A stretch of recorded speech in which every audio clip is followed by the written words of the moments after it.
Magandang araw mga kaibigan. Bigyan natin ngayon ng opinion, reaction itong post ni Attorney Harry Roque. Sinamarize niya yung mga updates tungkol kay PRRD ng kaso sa maraming good news actually. So magpasalamat tayo kay Attorney Harry Roque. Nandun siya sa The Hague, Netherlands at updated tayo sa nangyayari kay Tatay Digong natin. So ito, sabi ni Attorney Roque, updates from The Hague, Attorney Nicholas Kaufman summary highlights. Number 1, ito, na-encourage ako. Sana ma-encourage din kayo.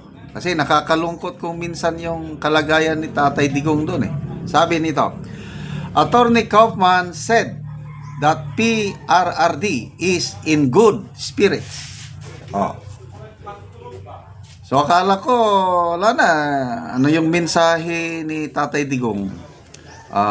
Ipinabot ni Congressman Pulong Duterte. Kalimutan nyo na lang ako, ang inyong alalahanin, ang inyong mga sarili. Di ba nakakalungkot? Para namang nagpapaalam siya. So yun po, in high spirits ang ating Tatay Digong. Kasi si Attorney Kaufman ang palaging nakakausap niya. Kaya maniwala po tayo. Answered prayers ito eh. Diba? Nagdarasal tayo palagi na ang Panginoon bigyan si PRRD ng comfort, ng strength. Ipagpatuloy lang po natin ang pagdarasal. Kasi kung mawalan na siya ng espiritu na lumaban, wala na, depressed na. Ito, in good spirits. Ibig sabihin, lumalaban ang ating Tatay Digong. Although problema nga lang yung nangangayayat siya, siguro talaga lang sa klema at saka sa pagkain. But kung lumalaban siya in good spirits, that's good news for all of us, answered prayers. Ituloy lang po natin ang pagdarasal. Next, Attorney Kaufman said he trusted, meaning PRRD. PRRD trusted the decision of the judges not to disqualify the two judges, adding that he has no reason to judge their integrity. Okay, mayroong motion o petition ng kampo ni PRRD na sana i-disqualify o palitan yung dalawang judges. Kasi 3 silang naka-assign sa kaso niya. Nagdesisyon na pala ang ICC na they will remain. Sige na lang. Let's trust them. Sabi ni PRRD. Natanggap niya yun. Next. Attorney Kaufman is confident that the case won't proceed to prosecution. Ibig sabihin nito, yung hindi mag-prosper siguro. Hindi na magtatagal. Yan ang pagkakaintindi ko. Hindi abot sa trial proper. Kasi nasa pre-trial pa lang tayo ngayon. So that's good news.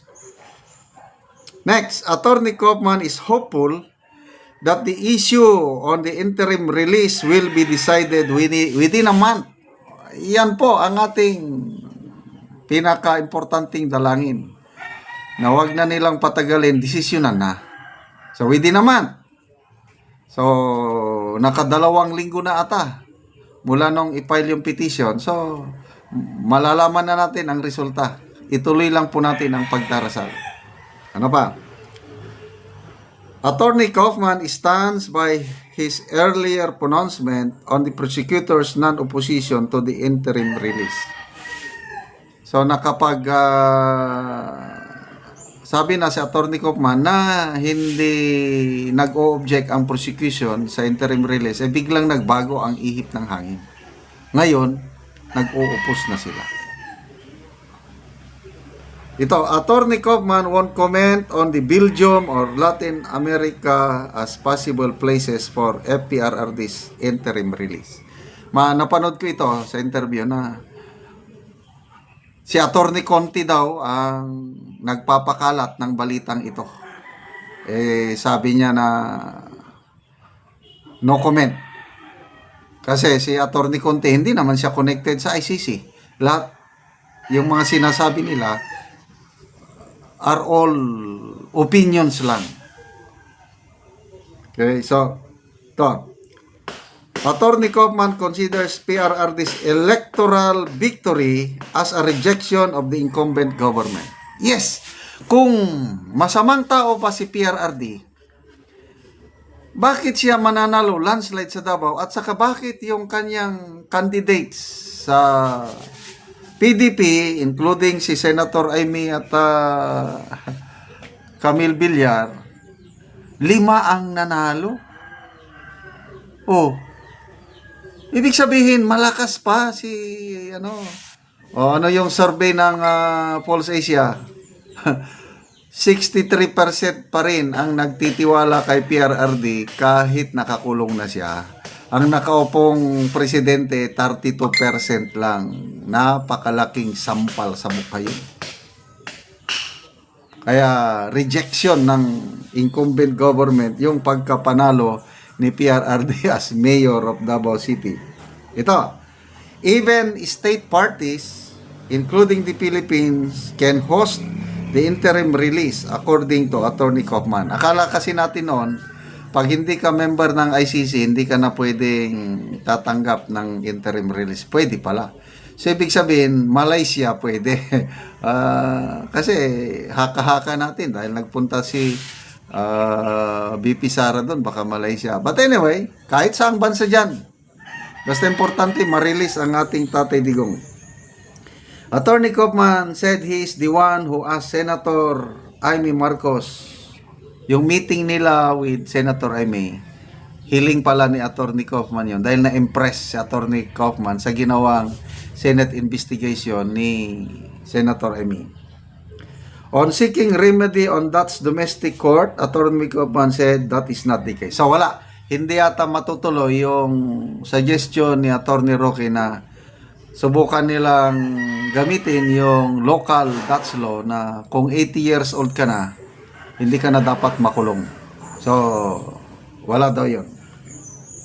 Attorney Kaufman message to the Filipino people is respect the judicial process. A lot of gossips and allegations have been made, especially by people like Cristina Conte. Naging marites tuloy si Attorney Conte. Okay, salamat mga kaibigan sa inyong pagsubaybay sa ating channel. Nakakatulong kayo ng malaki sa Tribong Talandig ng Bukidnon. Ang channel natin ito is mimigay tayo ng livelihood assistance sa Tribong Talandig. Nagpapatanim tayo ng sayote, saging lakatan at Arabica coffee. Panoorin ninyo ang video na ito. Ako sa area ni Kuya JD. Mayong buntag, Kuya! Oy, may muntag. Oh. Saman. Tanom ka kape, Kuya? Oh, katanim kong kape. Muna ni. Puro rice na. Oh, paboris.